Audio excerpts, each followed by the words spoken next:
بسم الله الرحمن الرحيم. إن الحمد لله نحمده ونستعينه ونستغفره ونستهديه ونعوذ بالله من شرور أنفسنا ومن سيئات أعمالنا. من يهدي الله فهو المهتد ومن يضلل فلن تجد له وليا مرشدا. اللهم صل وسلم وزد وبارك وتكرم على نبينا محمد وعلى آله وأصحابه والتابعين وعلى من تبعهم بإحسان ويقين إلى يوم الدين. أما بعد، مسلمانان خوشویست لخدمتتان داین لبردوامیدان با زنجیرە باسی بەشی دووەم لە باسی چۆن پێشوازی لە مانگی ڕەمەزانی پیرۆز بکەین. لەم بەشەدا پشت بەخوای گەورە هەندێک تێبینی و ئاگادارکردنەوە لەبارەی هەندێک هەڵەی ڕۆژوانان و ئەو کەسانی کە شەونێژ دەکەن و شەوانی قەدر بە زیندوو دەکەنەوە. چەند هەڵەیەک هەیە کە مسلمانان تێی دەکەون لەبارەی ڕۆژوگرتن و لەبارەی زیندووکردنەوەی شەوانی قەدرەوە هەندێک ئەو ملاحەزە و تێبینیانێ پشت بەخوای گەورە باز دەکەین.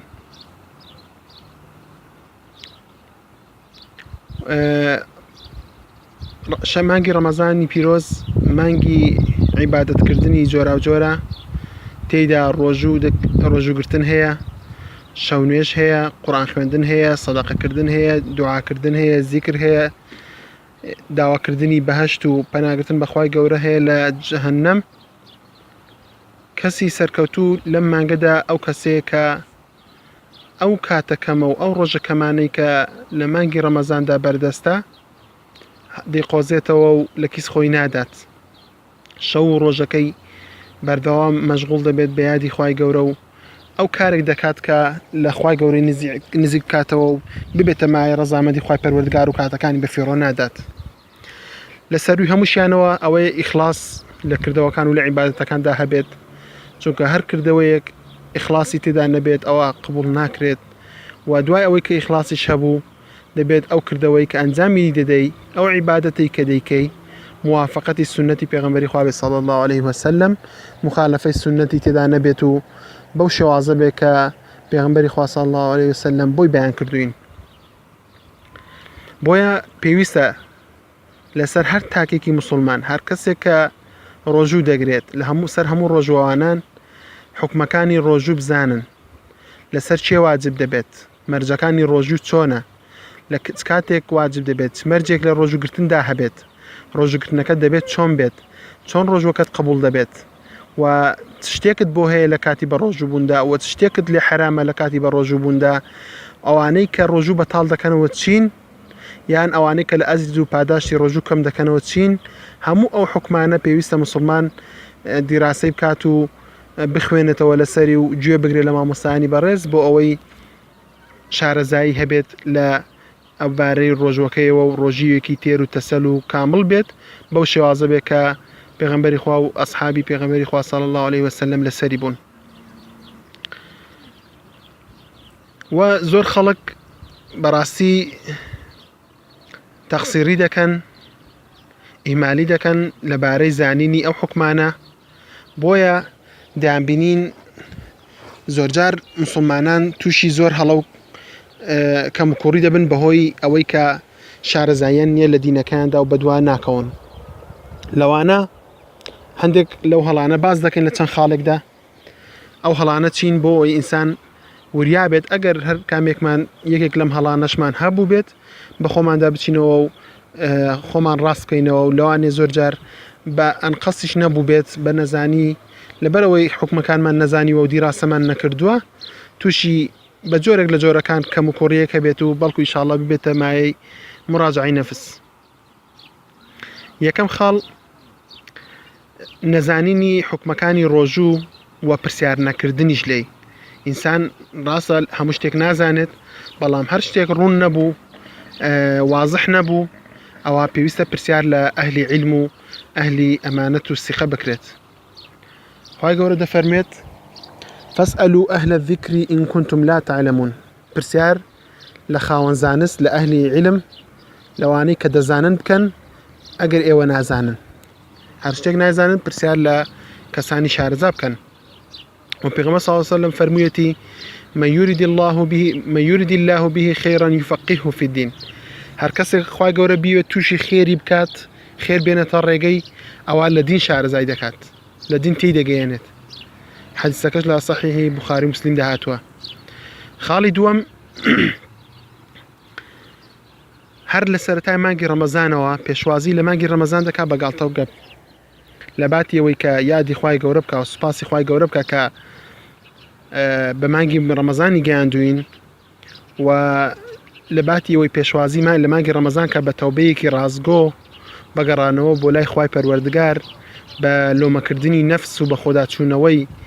نەفسی خۆمان و حسابکردنی گوناح و تاوان و چاکەکانمان بۆ بزانین حاڵ و بارودۆخمان چۆنە، مراجعی نەفسی خۆمان بکەین و محاسبەی نەفسی خۆمان بکەین، فێر بووین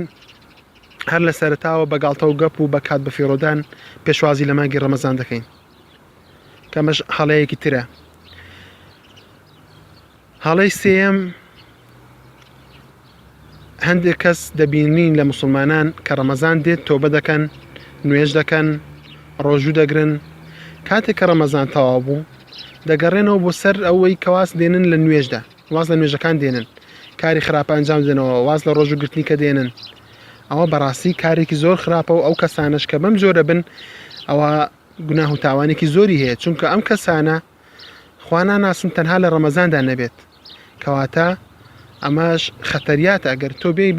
مەفهومەلی وەربگری کەسێک تەنها لە ڕەمەزان دەخوای گەورە بناسێت، گوناحێکی گەورەیە و بەڕاستی خەتەرە، چونکە بەڕاستی خوای هەموو مانگەکان هەریەکە، ئەو خوای کە لە ڕەمەزاندا عیبادەتی بۆ دەکەی لە هەموو مانگەکانیشدا فەرمانی لەسەر پێکردووی و نوێژی لەسەر واجب کردووی و خێر و چاکە و دوورکەوتنەوە لە گوناح و تاوانی لەسەر فەرز کردووی. کەواتە پێویستە ئینسان تەوبەیەکی نەسوح بکات، تەوبەیەکی ڕازگۆ بێت، واز بێنێ لە گوناح و تاوان، و پێویستە بەردەوامیش بێت لەسەر ئەو تۆبەیە کە لەگەڵ خوای پەروەردگار کردوویەتی و ئەو بەڵێن و عەهدی کە لەگەڵ دینی خوای پەروەردگار نوێی کردوێتەوە بەردەوام بێت لەسەری و وەفای هەبێ بۆ ئەو بەڵێنەی کە لە مانگی ڕەمەزاندا دەیدات. چونکە بەڕاستی یەکێک لە ئەگەر بیر لەوەش بکەینەوە ڕاست ئێمە لە ڕەمەزاندا تۆبە دەکەین، بەڵام مەرجی قبوڵبوونی تۆبە ئەوەیە کە تۆ دوای ڕەمەزانیش نەگەڕێەوە سەر هەمان گوناح و تاوان. ئەگەر بتەوێ بزانی تۆبەکەت قبوڵ بووە و تۆبەکەت تۆبەیەکی ڕازگۆیانە بووە، ئەوە سیر بکە داخوا دوای ڕەمەزانیش بەم شێوازە بەردەوام دەبی یان نا. خاڵی چوارەم هەندێک لە خەڵکی وا بیر دەکەنەوە کە مانگی ڕەمەزان فرسەتێکە بۆ ئەوەی بنون، بۆ ئەوەی تەمبەڵ بن لە ڕۆژەکاندا و شەوانەش شەونخوونی بکەن، و زۆربەی جارێک شەونخوونیەکەش بۆ عیبادەت نییە، بەڵکو بۆ شتێکە کە خوای گەورە لی تووڕە دەبێت و لە گاڵتە و گەپ و لە بێئاگایی و لە قسە هێنان و بردن و لە قیلە و قال و قسە جێرانەوە و غەیبەتکردن و بوختانکردن و زۆربەی کاتەکان بە شتێکەوە بەسەر دەبن کە خوای گەورە تووڕە دەکات و شتێکی بێسوودا و شەوانە شەونخوونی دەکات و ڕۆژیش بێئاگا و بە تەمبەڵی ڕۆژەکەی بەڕێ دەکات و کەمترین یادی خوای گەورەی تێدا دەکات. ئەم مانگە پیرۆزە ڕۆژەکانی کەمن، ئەم چەند ڕۆژەکەمانش دەبنە شاهید یان بۆت یان شاهید لەسەرت. بۆیە ئێمە ئینسانی موسڵمان پێویستە مراجعی نەفسی خۆمان بکەین و کاتەکانمان بە گاڵتە و بە فێڕۆ نەدەین. خاڵی پێنجەم هەندێک لە موسڵمانان بەداخەوە دڵتەنگ دەبن بە هاتنی مانگی ڕەمەزان و کەمە ڕەمەزان دەڵوات دڵخۆش دەبن، چونکە بەڕاستی دەبینی کە زۆر کەس هەیە هەر کە ڕەمەزان نزیک دەبێتەوە دەڵێ بەخواوە ڕەمەزانیش نزیک بۆی هاوار چ بکەین، دەبێ نەمرین. یعنی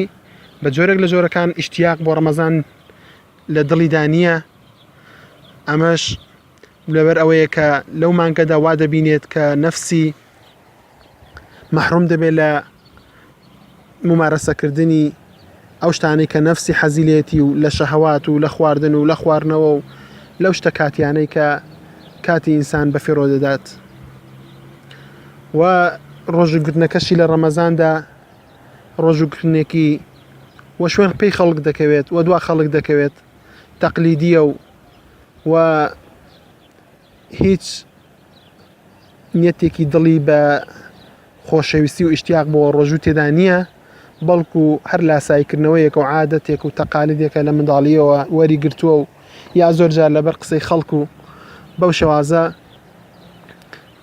بەهاتنی ڕەمەزان ناڕەحەت دەبێت و بە قورسی دەبینێت و کە ڕەمەزانی جەڕات دڵی پێی خۆش دەبێت.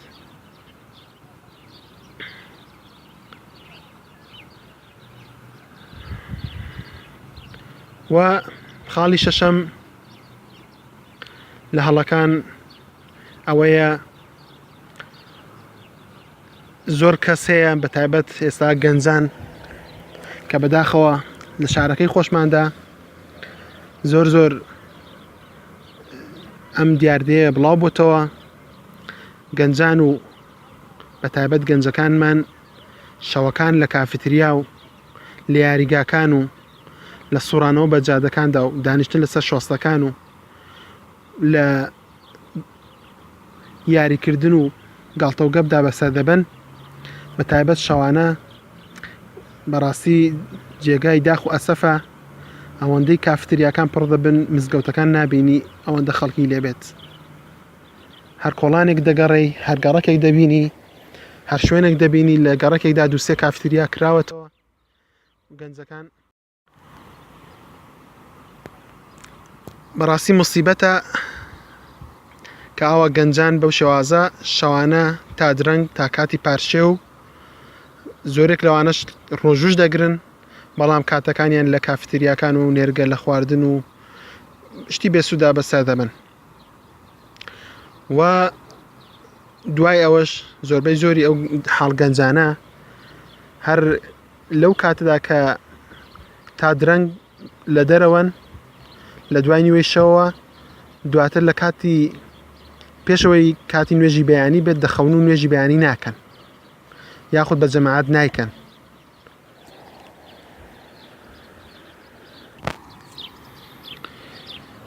بەوەش کە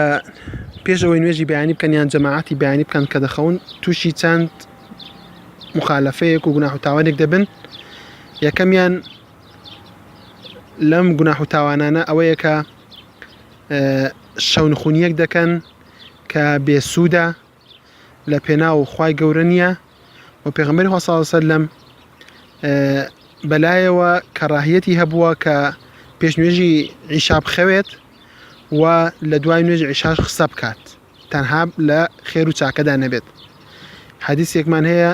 کە ئیمامی ئەحمەد ڕیوایەتی کردووە و دەفەرموێت لا سەمەرە ئیلا لمصل ئەو مسافر حەدیثێکی حەسەنە پێغەمبەر صلی الله علیه وسلم ئەمری کردووە کە پێش نوێژی عیشا نەخەون و لە دوای نوێژی عیشاش قسە نەکەن بەڵکو بسنەوە ماڵ و ئیسراحەت بکەن مەگەر بۆ زەروریەتێک و بۆ پێویستیەکی شەرعی قسە بکرێت و دابنیشن و یعنی نەخەوێت ڕێگەی پێدراوە بەڵام ئەوانە بەو شێوازە شەوەکە ناخەون شەونخونی دەکەن بۆ شتێک کە گوناحبار دەبن لەسەری نەک ئەوەی کە پاداشیش وەربگرن لەسەری خاڵێکی تر هەر لە ئەو زەررانی کە تووشیان دەبێت بەهۆی ئەوەی کە شەو دەکەنەوە و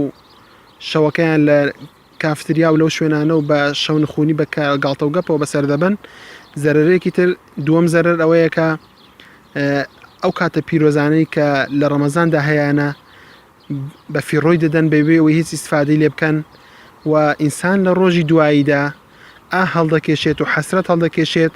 بۆ هەر کاتێک و بۆ هەر ساتێک بەسەریدا تێپەڕیوە و کە یادی خوای گەورەی نەکردووە کەواتە لە قیامەتیشدا پەشیمان دەبێت لەسەر ئەو کارە سێم خاڵ سێم زەرەر پێشخستنی کاتی پارشێوە لە کاتی خۆی کاتی شەرعی خۆی کە پێغەمبەر صلی الله علیه وسلم دەفەرمێت گرنگی زۆر داوە بە پارشێوکردنەوە و پارشێوکردنی بە تەخیرەوە سنەت وایە تەخیر بکرێت بەڵام ئەو بەم شێوازە پارشێوەکەشی پێش دەخات کە لەم سنەتە و لەم خێرەش بێبەش دەبێت مصیبەتێکی کە خاڵی چوارەم لە مصیبەت لە زەرەرەکان مصیبەتی گەورە ئەوەیە کە لە ئەنجامدانی نوێژی بەیانی خەوی لێ دەکەوێت یاخود لە نوێژی خۆیدا نوێژەکە لە کاتی خۆیدا ناکە یاخود جەماعە بە جەماعەت نایکە کە بەڕاستی جەماعەتکردن نوێژی بەیانی بە جەماعەت ئەجر و پاداشتی شەو نوێژی هەیە یاخود نیوەی شەو نوێژەکەی ئەجر و پاداشتی نیوەی شەو نوێژی هەیە وەک ئەوەی کە نیوەی شەوەکە شەو نوێژ بکەی یا هەموو شەوەکە شەو نوێژ بکەیت. حەدیثێکمان هەیە لە صحیحی مسلمدا هاتووە لە عوسمانی کوڕی عەفانەوە ڕەزای خوای لەسەر بێت پێغەمبەر صلی الله علیه وسلم پێغەمبەر صلی الله علیه وسلم فەرموویەتی هەر کەسێک نوێژی عیشای بە جەماعەت کرد وەکو وانیوەی شەو نوێژی کردبێ و بەخەبەر بوو بێ و شەو نوێژی کردبێ و هەر کەسێکیش نوێژی بەیانی بە جەماعەت کرد وەکو ئەوە وایە کە هەموو شەوەکە شەو نوێژی کردبێت. جارزانیان دەفەرمونون کە تەنها نوێژی بەیانی دەکرد وەک ئەوە هەموو شەوەکە شەو نوێژ کردبێ هەندێکشیان دەفەرمونون وەک ئەوە وایە کە نوێژی جەماعەتی خەوت نانت کرد و جەماعەتی بەیانی کرد بە هەردووکیان وەک ئەوە کە شەوەکە هەمووی شەو نوێژ کردبێت. بە هەر جۆرێکیان بێت ئەجر و پاداشێکی گەورەیە کە بەڕاستی موسیبەتە ئینسان ئەو ئەجر و پاداشتەی لە دەست دەرچێت. و بەم شێوازەش بەم سیفەتەش کە ئینسان تەمبەڵ بێت لە جەماعەت و لە نوێژەکانیدا سیفەتێکی تووشی سیفەتێک لە سیفەتەکانی منافقی دەبێت کە منافقان نایەن بۆ نوێژ تەنها بە تەمبەڵی نەبێت یاخود لە کاتەکەی خۆی تەخیری دەکەن یاخود لە جەماعەتەکەی نایکەن و نفسی خۆیان مەحروم دەکەن لەو ئەجر و پاداشتە گەورەی کە لە جەماعەتەکانیاندا دەستیان دەکەوێت بە تایبەت جەماعەتی خەوتنان و بەیانیان. خاڵی حەوتەم لە هەندێک هەڵە و ملاحەزەکان ئەویش ئەوەیە کە ئینسان کاتێکە بە ڕۆژوویە خۆی دەگرێتەوە لە ئەو شتانی کە ڕۆژوو بەتاڵ دەکەنەوە هەستین بۆ نمونە لە خواردن لە خواردنەوە لە کۆبوونەوەی لەگەڵ خێزان. بەڵام ئینسانی مسلمانیان زۆرێک لە مسلمانان خۆیان ناگرنەوە لە ئەو شتانی کە معنەوین ڕۆژوو بەتاڵ دەکەنەوە ئەجر و پاداشی ڕۆژوو نایەڵن لەوانە لە غیبەتکردن و قسەهێنان و بردن و درۆکردن و لعنەت لێکردن و جنێ و پێدان و نەزەری حرام و یعنی پێویستە لەسەر هەموو مسلمانێک کە گرنگی بە ڕۆژوەکەی بدات لە هەموو ئەو شتانی کە حرام کراوە خۆی بگرێتەوە کە بە ڕۆژووی تەنها خواردن و خواردنەوە نەبێت هەموو ئەندامەکانی جەسەد بە ڕۆژوو بێت و هەموو ئەو شتانی کە خێری ڕۆژوو نایەڵن خۆیان لێ بە دوور بگرێت چونکە زۆر شت هەیە ئینسان ڕۆژوەکەی دەگرێت بەڵام تەنها برسێتی بۆ دەمێنێتەوە و تینوێتی بۆ دەمێنێتەوە و یاخود کەسێک کە شەو نوێژ دەکات لەوانەیە لە شەو نوێژ و هەستانەوەکەیدا تەنها ماندووبوون و هیلاکی بۆ بمێنێتەوە. پێغەمبەر صلی الله علیه وسلم فەرموویەتی من لم يدع قول الزور والعمل به فليس لله حاجة في أن يدع طعامه وشرابه. لصحيح بخاري هاتوا پێغەمبەر دووری خوای لەسەر بێت دەفەرمێت هەر کەسێک واز لە قسەی خراپ نهێنێت وەکی واز لە کردەوەی خراپ نهێنێت ئەوە خوای گەورە هیچ پێویستی بەوە نییە ئەو کەسە کە واز لە خواردن و خواردنەوەی خۆی بێنێت. ئەگەر تۆ خۆت لە گوناح و تاوان نەگرتەوە هیچ زەرور نییە خوای گەورە هیچ پێویستی بەوە نییە تۆ خواردن و خواردنەوە نەخۆیت. بەڵکو ڕۆژوو حکمەتی ڕۆژوو بۆ ئەوەیە ئینسان بەوەی کە برسی دەبێت بەوەی کە تینوو دەبێت بتوانێت زاڵ ببێت بەسەر نەفسیدا کە زاڵ بوو بەسەر نەفسیدا خۆی لە گوناح و تاوان بگرێتەوە. کەواتە حکمەتی ڕۆژوو لەوەدایە نەک تەنها خۆ برسیکردن و خۆ تینوکردن بێت. خاڵی هەشتم واسێنان لە نوێژی تەراویح. زۆر مسلمان هەیە ڕۆژوو دەگرێت بەڵام نوێژی تەراویح ناکات. پێغەمبەر صلی الله علیه وسلم فەرموویەتی هەر کەسێک تەراویحەکان بکات بە ئیمان و بە ئیحتیسابەوە بە ئیمان و یەقینەوە و چاوەڕێی ئەزیش هەر لە خوای پەروەردگار بکات ئەوە خوای گەورە بەڵێنی ئەوەی داوە کە لە هەموو گوناحەکانی ڕابردووی خۆش بێت و هەر کەسێکیش وازی لێ بێنێ بەڕاستی لەم ئەجرە پاداشتا بە دوور دەبێت و زۆریش لە مسلمانان هەیە نایکەن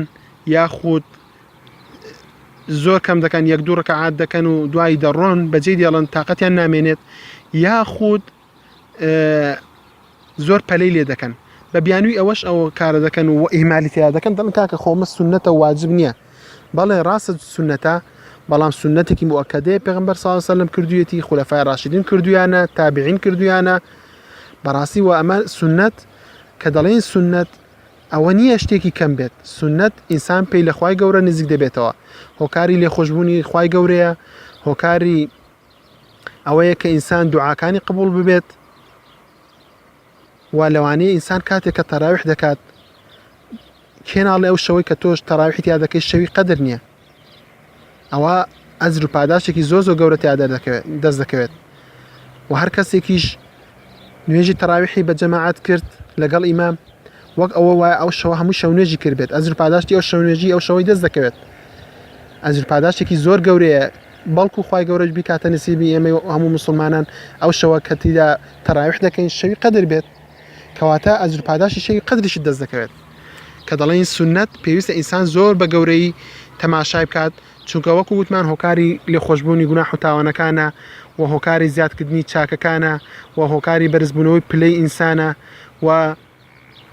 پێویستە ئینسان زۆر گرنگی بە نوێژی تەراویح بدات و ئەجر و پاداشتەکەی مەحروم نەبێت کە تەنها ئەجر و پاداشتێکە تەنها لە مانگە پیرۆزەدا بووە بە ئاسانی دەست دەکەوێت وەکو ئەو حەدیثی پێشتریش ئاماژەمان پێکرد پیغمبر صلى الله عليه وسلم فرميتي من قام مع الإمام حتى ينصرف كتب له قيام ليلة خاڵی نوێم تێبینیەوە دەکرێت کە هەندێک لە خەڵکی ڕۆژوو دەگرن بەڵام نوێژ ناکەن یاخود تەنها لە ڕەمەزاندا نوێژ دەکەن یاخود کە بە ڕۆژوویە وا دەخەوێت لە کاتی نوێژەکاندا دەخێت و هەر نوێژەکانی ناکات یا هەر ڕوو نوێژ ناکات نەکەوەی تەخیری بوو بێت و لە بیری چوو بێتەوە هەر نوێژەکان ناکات بەس ڕۆژەکان دەگرێت یا بەس غیری ڕەمەزان نوێژ دەکات بەس لە ڕەمەزاندا نوێژەکە و لە ڕێگەی ڕەمەزان ڕۆژ ناکات نوێژ ناکات ئەوە بەڕاستی ڕۆژەکە ئیسفادی پێ ناگەێنێت و سەدەقەکەشی ئیسفادی پێ ناگەێنێت چونکە نوێژ کۆڵەکەی دینە نوێژ کۆڵەکەی دینە ئەگەر نوێژت نەبێت ئەو کۆڵەکە و ئەو بینایی کە لەسەر بنیاتت ناوە تێک دەڕوخێت و دەشکێت و سوودت پێ ناگەێنێت کەواتە نوێژکردن پێویستە ئینسان هەم لە ڕەمەزاندا هەم غیری ڕەمەزان تەرکی نەکات زۆر لێی وریابێت و لێی بە ئاگابێت و بە فیڕۆیان نەدات خاڵی دێم هەندێک لە مسلمانان لە مانگی ڕەمەزاندا سەفەر دەکەن بۆ دەرەوەی وڵات یا بۆ شوێنی ترکا و سەفەرە هیچ زەروریەتێکیش نییە هیچ حاجەتێکی شەرعی پێ نییە زەروریەت نییە بۆ نەخۆشی نییە بۆ ئیشێکی زەرور نییە بەڵکو دەیانهەوێت بڵێ کاکە لە سەفەردام و عوزرێک بۆ خۆی بدۆزێتەوە و ڕۆژەکەی پێ بشکێنێت بەڕاستی خوای گەورەش نیەتی دڵەکانی لێ ناشارێتەوە ڕاستە لە ڕووی ئینسانەکان لەوانەیە دیار نەبێت و ئینسانەکان نەزانن بۆچی سەفەرت کردووە بەڵام خوای گەورە دەزانێت و خوای گەورە ئاگادارە بە ئەوەی کە لە دڵەکاندایە و ئەمەش بە هیچ شوازێک بە عوزرێکی شەرعی ناشکێت و حساب ناکرێت و ناتوانرێت بەهۆی ئەمە سەفەرەوە بە ڕۆژوو نەبی بەڵکو ئەمە هەمووی لە نەزانیەوە بە هۆکارەکەی ئەوەیە کە شارەزاییمان نییە لە ئەحکامی شەرعی بۆیە بەو شوازەوە بیر دەکەنەوە ئەو بیرکردنەوەانە بە مێشکی ئینساندا دێت خاڵی یانزەهەم هەندێک کەس هەیە بە ڕۆژوەکانی بە ڕۆژوویە بەڵام زۆر جار ئەو نمونێ دەبیستین و نامۆش نییە و لە کۆمەلگای خۆماندا بیسراوە کە ڕۆژوەکەی بە شتی حرام دەشکێنێت هەندێک کەس هەیە بە مەشروب و هەندێک کەس هەیە هەر ڕۆژوەکەیشکان جگەرەکەی هەڵدادەگیرسێنێت و دەستەکە بە جگەرە خواردن و هەندێک کەس هەیە هەر ڕۆژوەکەیشکان خێرا نێرگەلەکەی پێ دەکات ئەوانە هەمووی حرامە و غەڵەتە کە مسلمانان تی کەوتون یاخود هەر ئەوەندەیە کە ڕۆژەکەیشکان ڕیشوە دەخوات و ڕیبا دەخوات و شەهادەی بە درۆ دەدات و درۆ دەکات و سوێن بە درۆ دەخوات هەر کەسێک کە ماڵی حرام بخوات یا خودخواردنەوەی حرام بخوات ئەوە دوعاکانی لێ قبول نابێت وە کردەوەکانیشی لێ قبول نابێت ئەگەر بەو ماڵ و سامانە حەج بکات و بەو ماڵە سەدەقە بکات لێ قبول ناکرێت چونکە ناکرێت ئینسان ڕۆژوو بگرێت بەڵام لە دوای ئەوە ڕۆژوەکەی و نوێژەکەی نەیجێڕێتەوە لە کاری حرام و کەسابەتی حرام و ماڵی حرام و لە کردەوەی حرام و گوناه و تاوان خاڵی دوازدەهەم ئەوەیە کە هەندێک بەتابەت لە مامۆستایان و پێشنوێژان ئەوانەی کە پێشنوێژی ئیمامەکان پێشنوێژی بۆ خەڵک دەکەن لە نوێژی تەراویحدا زۆر پەلە دەکەن یعنی تەنانەت زۆر جار وای لێ دێت سیفەتی نوێژ لەو نوێژەدا نابینیەوە خێرا بە سەرعی قورئان دەخوێنن لكاتك داك بيوست إنسان كقرآن دخوينت فاتحة دخوينت سورة كتير دخوينت لسد كتاي أو تكان بوستت تدبوري كاتو بيري ليب كاتوا و لركوع كان دا بلد كان لسجد كان دا بهمان شواس لنيواني سجد كان دا بهمان شواس دبيني هي صفتك نواجي تدانيا ياخذ لنيوان سجد كان دا بطاعتي دانانشن همو يا هر ينظر ركعاتك دبيني بيك شارك طاوي دكن كأوج براسي نواجك لصفتي نواجك دا نامنتوا بيغمبر صلى الله عليه وسلم بكسك او صحابي هم انو بسلاته من بيستوا او صحابي كان نواجكي دا بالي دكر بيغمبر صلى الله عليه وسلم فرمي ارجع فصلي فانك لم تصلي راس او كسن نواجي كدو سلامي شي دا بس بيغمبر صلى الله عليه وسلم بيفرمو بقرا نواجكت كوت وكتو نواج نكردو او نواجنيه بالكو او دزيكردنا لنواج او دزيكردنا لنواج شو كان نركع كان بمضبوطي دقيقه الناس سجد كان الذي خوي داياتي نار قرآن خوينك وقراءتكش كدكريت اويش لذي خوي دانيا و نواجيش وقت ترازوايا هر کسێک چۆن ئینسان لەسەرەوەی کە لە تەرازوەکەی دا سەنگێکی سوک بخاتە تەرازوەکەی و فێڵ لە وەزنکردندا بکات نوێژیش ئاوایە هەر کەسێک فێڵی تێدا بکات و وەک دزیکردن حسابی بۆ دەکرێت کە کەم کورتی لە نوێژەکەتدا هەبێت وەک ئەوە وایە کە دزیت کردبێت لە نوێژەکەتدا بەو شێوازە حساب دەکرێت بۆیە ئینسان پێویستە بەتایبەت ئەو ئامۆژگاریە بۆ مامۆستایانی بەڕێز لە نوێژەکانیاندا پەلە نەکەن تەراویحەکان بە پەلەپەل نەکەن هەندێک مزگەوت هەیە تەنانەت فریا خوێندنی فاتحە ناکەوی فریا ناکەوی یەکجار بڵێ سبحان ربي العظيم وبحمده فریا ناکەوی بڵێ سمع الله لمن حمده ئەوەندە بە سەرعیە تۆ تەنها چەندەها حرەکە دوا دەکەوی ئەگەر وەک ئەوان بیکەی نوێژەکەت کەم و کورتی تێدا دەبێت خاڵی سێزدامین هەر بۆ مامۆستایانی بەڕێزە ئەویش ئەوەیە کە دوعای قونوت هەندێکان زۆر درێژی دەکەنەوە و هەندێک دوعا دەهێنن کە لە سونەتدا نەهاتووە خۆی ڕاستە لەوانەیە ئەمە جائیز بێت بەڵام لە دوعای ویتر دوعای قنوت بۆ نوێژە ویترەکان بۆ نوێژی ویتر دیاری کراوە و پێغەمبەر صلی الله علیه وسلم کە ئیمامی حەسەنی کوڕی ئیمامی عەلی فێر کردووە ڕەزای خوایان لەسەر بێت فێری کردووە و پێی فەرمووە ئەگەر قنوتی وترت خوێند بڵێ اللهم اهدني فيمن هديت وعافني فيمن عافيت وتولني فيمن توليت وبارك لي فيما أعطيت وقني شر ما قضيت فإنك تقضي ولا يقضى عليك إنه لا يذل من واليت ولا يعز من عاديت تباركت ربنا وتعاليت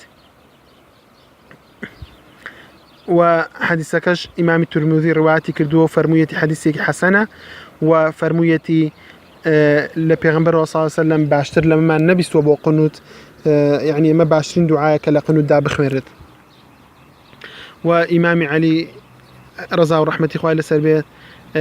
فرميتي كبيغمبر صلى الله عليه وسلم فرميتي لكوتاي ويتركان دا اللهم أعوذ بك اللهم إني أعوذ بك برضاك من سخطك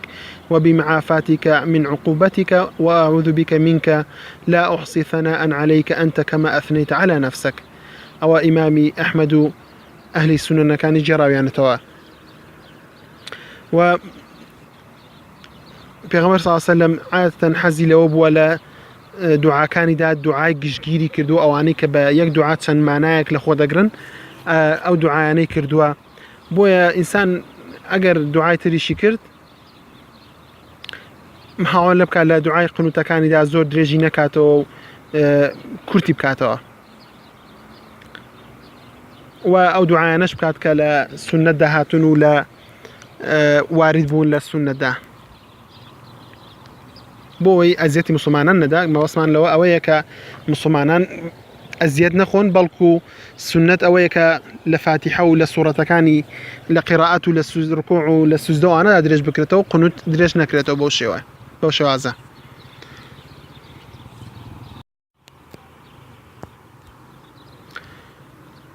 خاڵی چواردەهەم سونەتە کە لە دوای نوێژی وتر بوترێت سبحان الملك القدوس سێجار بوترێت چونکە حەدیثێکمان هەیە لە ئەبوو داود و نیسائی و ئەوانە بە سەنەدێکی صحیح هێناویانە بەڕاستی ئێستا خەڵک ئەوە ناڵێن ئەویان لەبیر کردووە بەڵکو هەندێک ورد و زیکری تر دەڵێن لە بینی کاتەکانی تر کە ئەوانە جائز نییە بەڵکو سنت وە لە دوای نوێژەویترەکان ئەمە بخوێنێت و 3 جار بوترێ سبحان الملك القدوس کە ئێستا ناوترێت بەتایبەتەوە ئیشی مامۆستایان و پێشنوێژ خوێنانە ئیمامەکان بە خەڵک ئەوە ئاگادار بکەنەوە لەو سنەتەوە ئاگایان بێنن. خاڵی 15 تێبینیەوە دەکرێت کە زۆرێک لە ئەوانەی کە نوێژ خوێنانن لە دوای ئیمامەوە منافەسە لەگەڵ ئیمام دەکەن مسابقە لەگەڵ ئیمام دەکەن بە پەلەپەل زۆر جار هەیە ئیمام ناچێتە ڕکوع و دەچێتە ڕکوعەوە ئیمام نەچێتە سوزدەوە و دەچێتە سوزدەوە و پەلەپەل دەکات لە هەڵسان و لە دانیشتن و بە هەمان شێواز ئەوانە هەمووی فرتوفێڵی شەیتانە ئینسان پێویستە نوێژەکەی پێ کەم و کوڕی دەبێت بۆیە پێویستە ئینسان ئاگاداری ئەو خاڵانە بێت و پەلەپەل نەکات لە نوێژەکان و پێش ئیمام نەکەوێتەوە. چونکە پێغەمبەر صلی الله علیه و سلم فەرموویەتی أما يخشى الذي يرفع رأسه قبل الإمام أن يجعل الله رأسه رأس حمار أو يجعل صورته صورة حمار آية أو كسا ناترسيك لبيش إمام سري برز دكاتوا لو ناترسيك أخوة قورة سري بكاتا سري جويدريش ياخد ويني بكاتا ويني جويدريش أو هرشيكي تندل لسريتي حديثة كاش لصحيح بخاري مسلم ده هاتوا بهما شواز نوێژەکەشی لێ بەتاڵ دەبێتەوە چونکە ئەوە بەو شوازە پێش ئیمام کەوێتەوە ئەوە ئەجر پاداشی نوێژی دەست ناکەوێت چونکە مخالفەی شەرعی کردووە.